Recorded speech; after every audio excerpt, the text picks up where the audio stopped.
Hello guys, आपका मधु Gupta channel पे फिर से स्वागत है। तो आप देख सकते हैं जेईई मेन 2025 इलेक्ट्रोकेमिस्ट्री चैप्टर का नाम है। तो क्वेश्चन अगर आपको ध्यान से देखें तो फैराडे लॉज पे क्वेश्चन है और इसका मैं कॉन्सेप्ट एक वीडियो में समझा चुका हूं और मैंने उसमें बोला भी था कि भैया इस वीडियो में कॉन्सेप्ट समझा दिया, अगले में मैं केवल क्वेश्चन की बात करूंगा। बहुत छोटा सा क्वेश्चन है, बहुत मासूम सा क्वेश्चन है। देखिए क्वेश्चन क्या कह रहा है, A solution of aluminum chloride is electrolyzed for 30 minutes using a current of 2 ampere. The amount of the aluminum deposited at the cathode is, obviously aluminum chloride है तो कैथोड पे तो रिडक्शन ही होता है, ये तो हमको पता ही है। तो कैथोड पे रिडक्शन होगा तो भैया एल्यूमिनियम क्या है, 3+ में है कि नहीं है एल्यूमिनियम क्लोराइड। क्या कर रहे हो, एल्यूमिनियम 3+।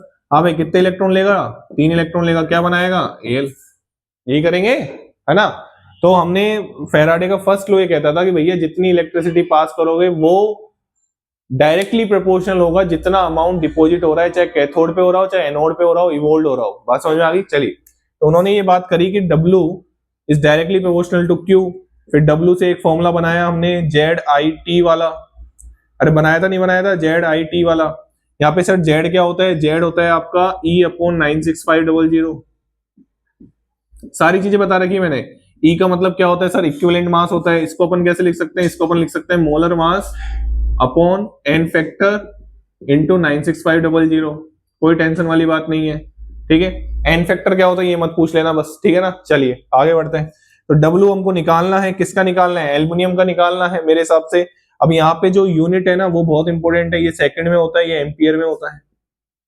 बस इसी का आपको ध्यान रखना है, अगर आपने ये ध्यान नहीं रखा दिक्कत हो जाएगी। क्वेश्चन में इनका मोलर मास भी दे रखा था बट मैंने वो नहीं लिखा है क्वेश्चन में, ये क्वेश्चन वैसे ही हो जाएगा। तो मोलर मास, ये फॉर्मूला क्या बना, मोलर मास एल्युमिनियम को पूछे, एल्युमिनियम लिख देते हैं यहाँ पे भी एल्युमिनियम लिख देते हैं, कोई टेंशन वाली बात नहीं है।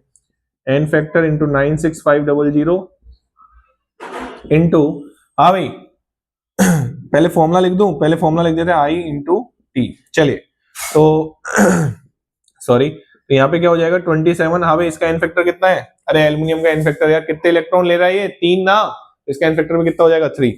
हाँ भाई, तो 3 इंटू, हाँ भाई आई एम्पियर कितना दे रखा है, ये ली 2 एम्पियर करंट है।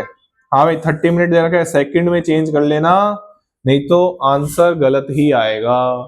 ये ध्यान रखना, यहाँ पे होता है डेंजर। मैं तो बच्चों को डेंजर करके लिखाता हूँ भैया, जहां जहां यूनिट में दिक्कत आती है वहां वहां ये लिखा देता हूँ। खतरा है यहाँ पे, आप ध्यान नहीं रखोगे क्वेश्चन गलत हो जाएगा, ठीक है ना। चलिए 30 डिवाइड बाई ये क्या हो जाएगा 96500।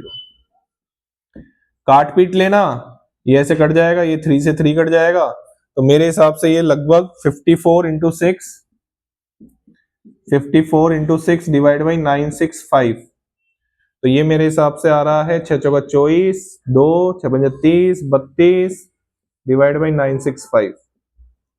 अब सर आप कैसे करते हो कैलकुलेशन, बेटा मैं तो पहला ही देख लेता हूं, क्योंकि इसमें अगर आप ध्यान से देखोगे तो पॉइंट में अगर आप इसको 3 से मल्टीप्लाई करके देख लो तो ये आ रहा है 5 3 15 6 3 18 19 9 3 27 28। इसको 4 से मल्टीप्लाई करके देख लो, 5 चौक 20 6 चौक 25 26 9 चौक 36 37 38। ज्यादा आ रहा है ना 4 पे, मैं तो ऐसे ही चेक करता हूँ भाई। तो 0.3 समथिंग आएगा और 0.3 समथिंग एक ही ऑप्शन है, आंसर बी। मैं तो इसी तरीके से कैलकुलेशन करता हूं कि एक पहले वाले डिजिट देख लेता हूं, आंसर मिल जाता है, ठीक है ना। प्यारा सा क्वेश्चन था, फैराडे लॉ पे, फर्स्ट लॉ पे क्वेश्चन था और बहुत क्वेश्चन पूछे जाते हैं यार इससे, ठीक है ना। तो इसको अच्छे से पढ़ें, इसमें बस यही है ले देके, ठीक है ना। चलिए thank you so much, channel को लाइक करें, शेयर करें और सब्सक्राइब करें।